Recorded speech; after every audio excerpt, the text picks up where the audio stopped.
Olá pessoal, sejam bem-vindos a mais um vídeo do canal O Mundo da Incerteza.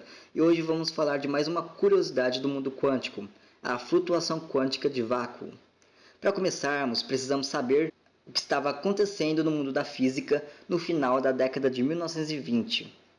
A mecânica quântica estava no seu auge. Schrödinger desenvolveu sua equação, a qual, dada uma função de onda de uma partícula ou sistema, a equação retorna a energia da partícula ou do sistema para um determinado alto estado.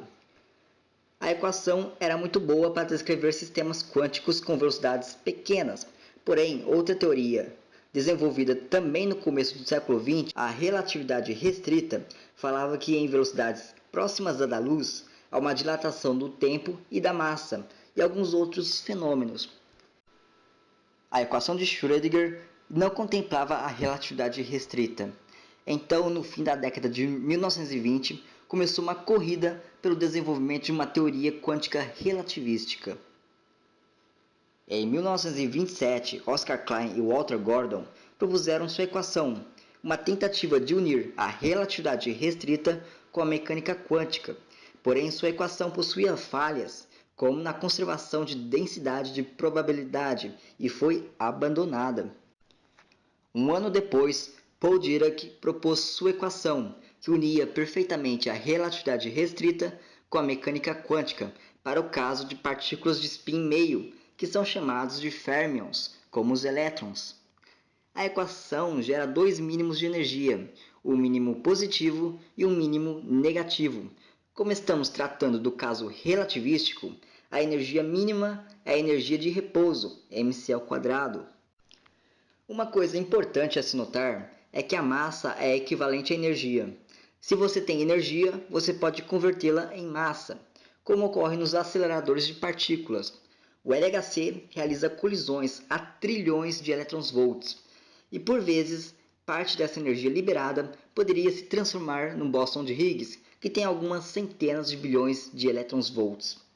Então a energia mínima de uma partícula é aquela necessária para sustentar a sua própria massa, E igual a mc².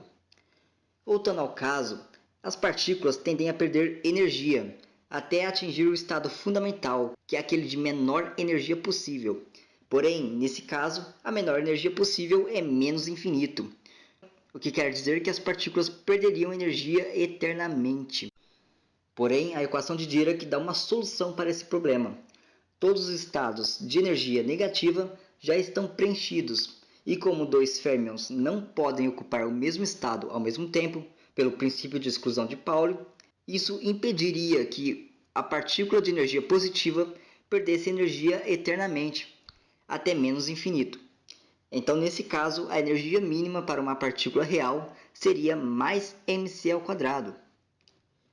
Então, o vácuo não é vazio. O vácuo contém infinitos elétrons de energia negativa.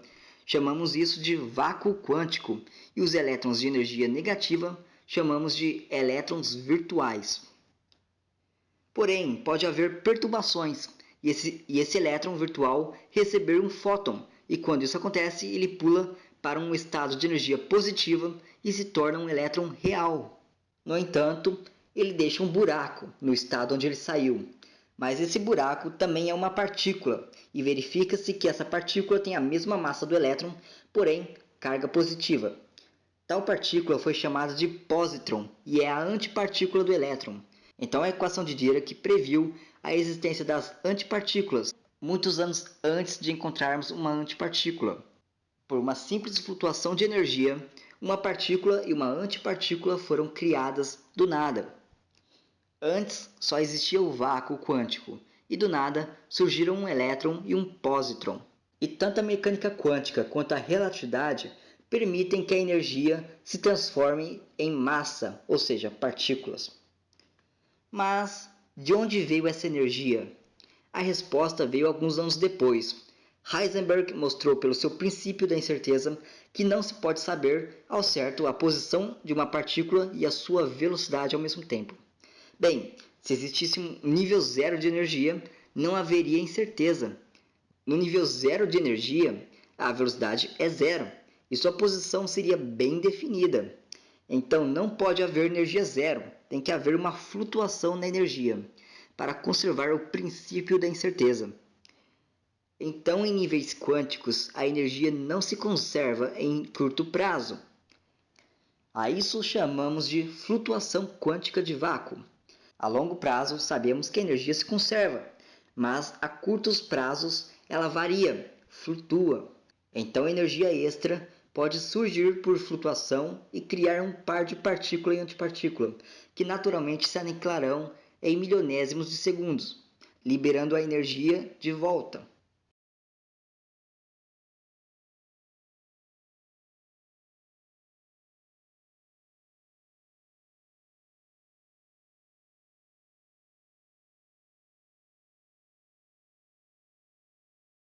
Porém, a equação de Dirac só serve para os férmions. Porém, existem bósons, partículas intermediadores de interações.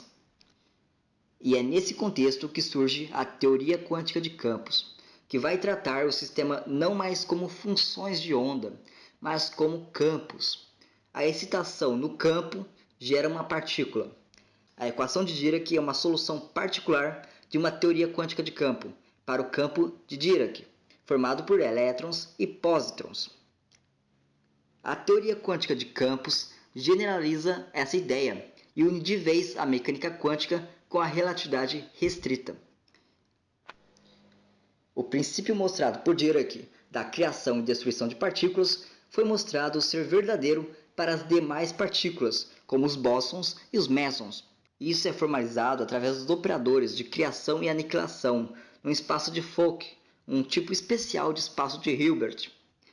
Então, devido a flutuações de energia que simplesmente surgem do nada, essas partículas e antipartículas são criadas e se aniquilam mutuamente milionésimos de segundos depois. Quanto maior for a massa da partícula, mais difícil é dela ser criada, pois mais energia necessita e pela relação de Heisenberg, quanto maior a massa, menos tempo a partícula consegue manter essa energia e logo se torna virtual novamente. Quanto maior a massa da partícula, mais difícil é dela ser criada, pois mais energia é necessária. E pela relação de Heisenberg, quanto maior a massa, menos tempo a partícula consegue manter essa energia e logo se torna uma partícula virtual novamente. Podemos verificar isso no efeito Casimir, onde duas placas metálicas eletricamente neutras são colocadas no vácuo, muito próxima uma da outra, a uma distância de poucos diâmetros atômicos. Se as flutuações quânticas existem, partículas e antipartículas devem ser criadas nesse vácuo e logo depois se aniquilarão. Mas, como as placas estão muito próximas uma da outra, isso restringe a quantidade de partículas que podem surgir entre elas. E como tem mais partículas surgindo fora delas do que entre elas, isso cria uma pressão que empurra uma placa contra a outra.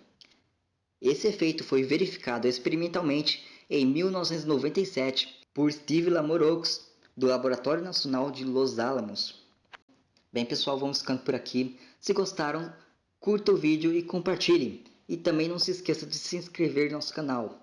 Curta nossas páginas O Mundo da Incerteza e Economia Exata. Bem, até o próximo vídeo.